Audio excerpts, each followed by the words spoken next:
What's up guys, welcome back to another video from SP Vids.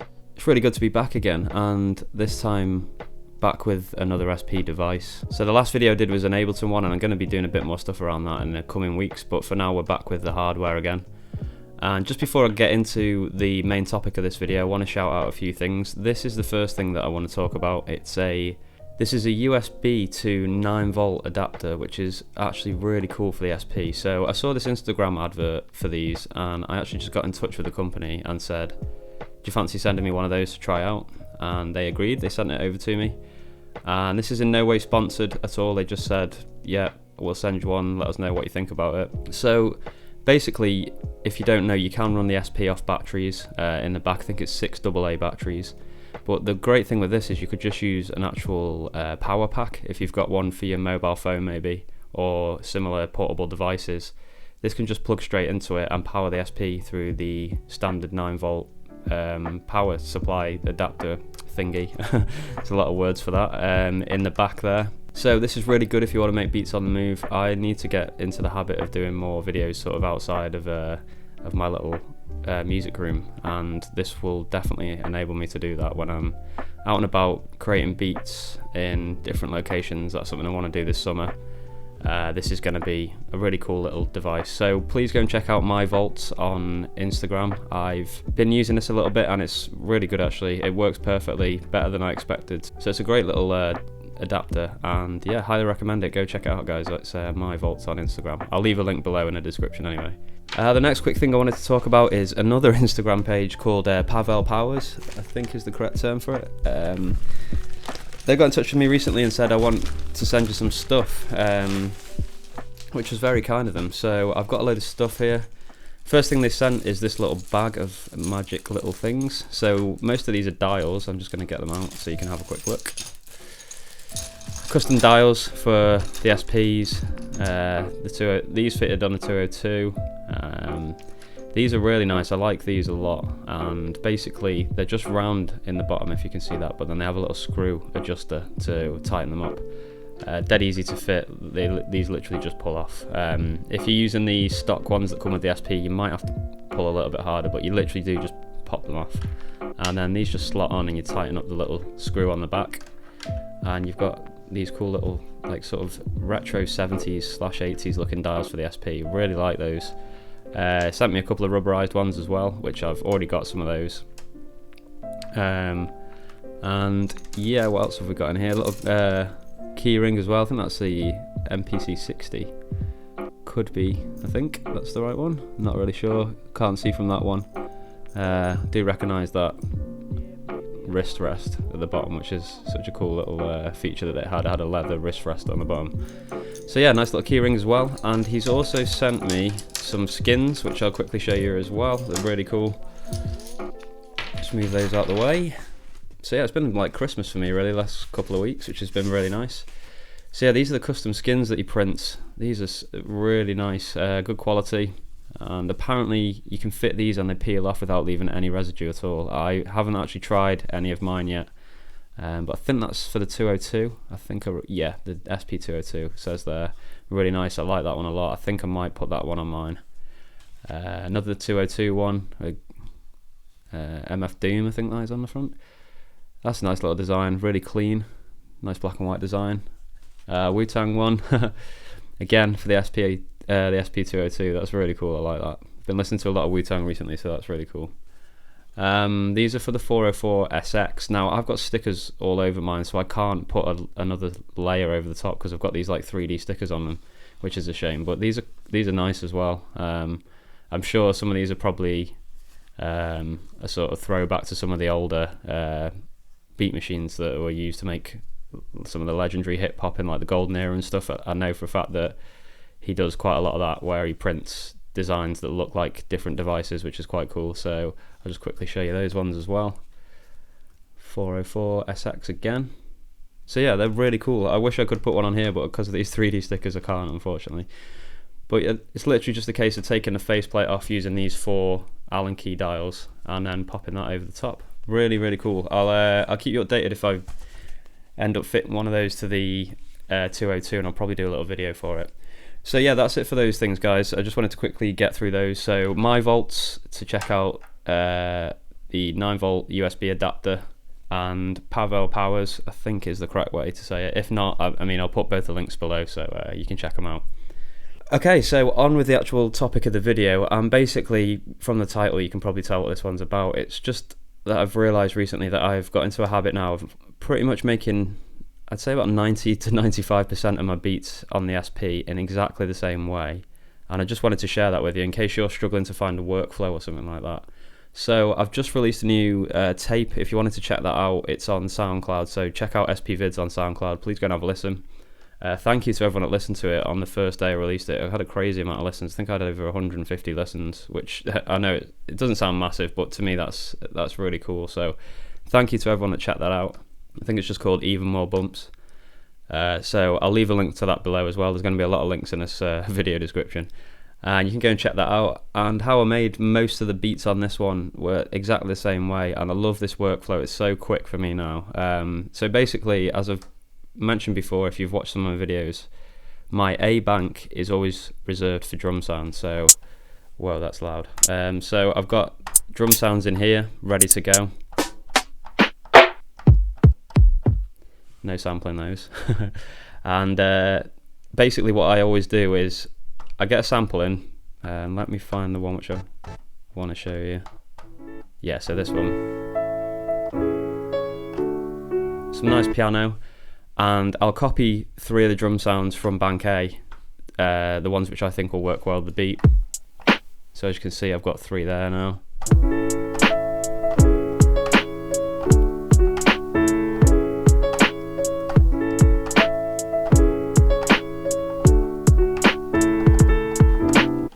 So the first thing I usually tend to do is try and get like a tempo decided in my head, the pace that I want to get the beat to be. Now sometimes, to be honest, I just choose a completely random tempo because I like to mix up the tempos, and if I'm building a tape I don't want them to all be exactly the same tempo. So occasionally I might just throw in a slower tempo on purpose, but usually, as you could see then when I started playing around with these chops straight away, which I haven't done that much of yet with these are pretty new to me, these chops. I'll immediately kind of get an idea for a tempo.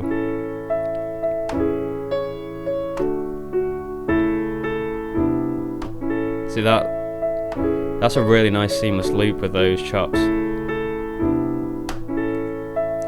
So most of the time I don't put an effect on when I'm sampling into the box and recording, but I don't know, sometimes I do as well. So that's kind of almost like personal taste per beat. Maybe I'll just think, oh, I'll stick some MFX16.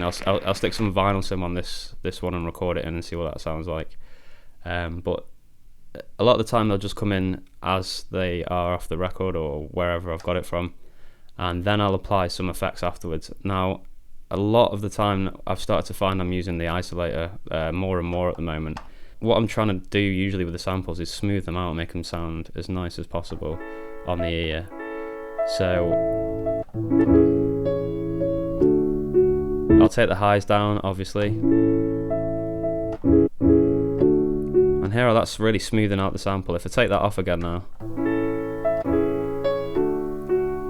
I mean, this is all personal taste. You might like that higher sound, that more clean sound, but now the reason I like this sort of sound on the samples is because then you can really get your drums to cut through, because that's quite a sort of muddy, not in a bad way, but it's quite a muddy sort of low end sort of sound to it. I've taken a lot of the highs out, but then when you combine that with the drums, it just means the drums sit over the samples a little bit better. So if you are struggling to get a good sound with your beats out the SP, maybe try this little technique. Use the isolator to take some of the highs out, take some of the mids out, and boost the lows a little bit, and just see how that works for you. Keep your drum sounds a little bit higher than you would think. That's one thing I've found. I was always obsessed with trying to get the drums to be exactly right in the mix with the beats from the SP, but I actually found when I recorded this specific tape that having the drum sounds just a tiny bit louder and letting them have most of the mix is actually ended up a lot happier with the results that came out. So again, try that if it's something you haven't tried before. try just bringing your drum levels up a little bit, and or taking your samples down. And the way I just do that is with the start and level button. So if I want to take this down, hit start and level, and this gives you full control over the level, and you can do that with every individual pad. So I don't think I really need to with these ones because they're quite quiet anyway.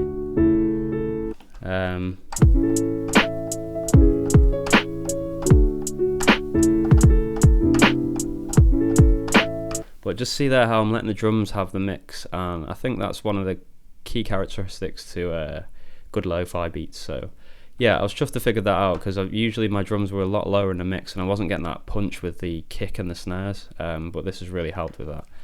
I also usually have some sort of pad with noise on it. Now when I'm making a tape, I tend to use the same noise sample all the way through, and I just think that adds a bit of continuity.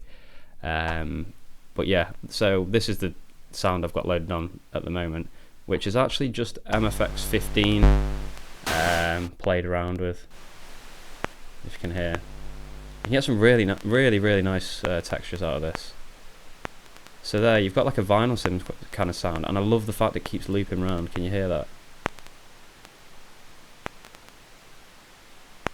I just think that's amazing. So all you do is record that. Let's turn it off. And now that we've got that on a pad now. So really straightforward to do. You've got the things you need inside this box ready to go, guys. This is why this box is so good, just because it's got all those textures, it's got all that amazing stuff you need for lo-fi beats.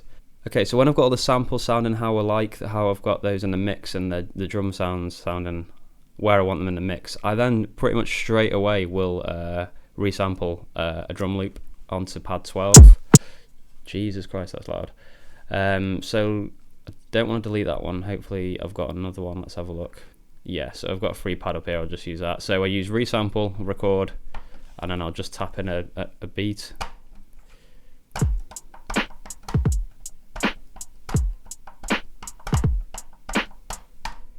And if you notice that technique I use there by pressing the pad to finish the loop, check that out in one of my other videos, which I'll link to up there. That gets you seamless loops, and I'm hoping that I don't have to eat my words here, but this should be a seamless drum loop right now.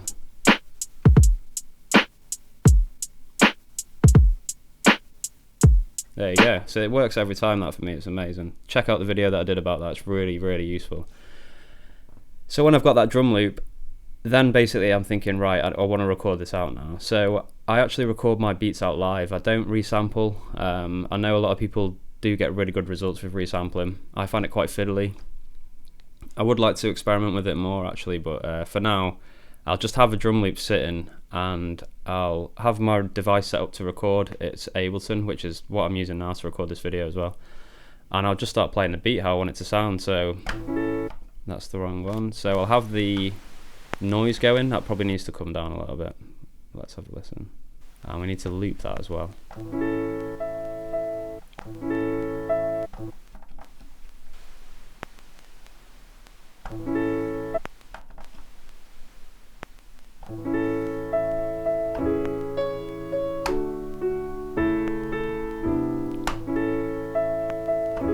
So I'll be recording as I'm doing this. Now that needs to be looped as well, and it needs gate taken off so that I don't have to hold it.